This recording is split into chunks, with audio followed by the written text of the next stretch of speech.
মহান আল্লাহ তাআলার জন্য, যিনি বিশ্বজাহানের মালিক। আমরা সবাই জানি মহান আল্লাহ তাআলা ৭ আসমানের উপরে আরশে আজিমকে স্থাপন করেছেন। এখন প্রশ্ন হচ্ছে, আরশে আজিম কি সকল সৃষ্টির চাইতে বড়? মহান আল্লাহ তাআলা কি এই আরশে আজিমেই অবস্থান করেন?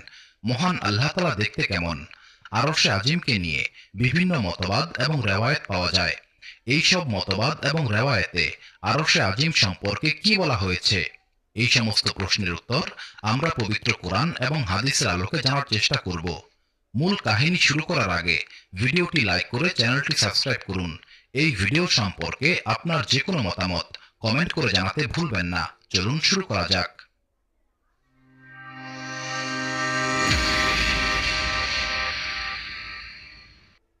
ইব্রাহিমীয় ধর্মগুলিতে অর্থাৎ ইহুদি, খ্রিস্টান এবং ইসলাম ধর্মে আরশে আজিমের ব্যাপারে আলোচনা করা হয়েছে।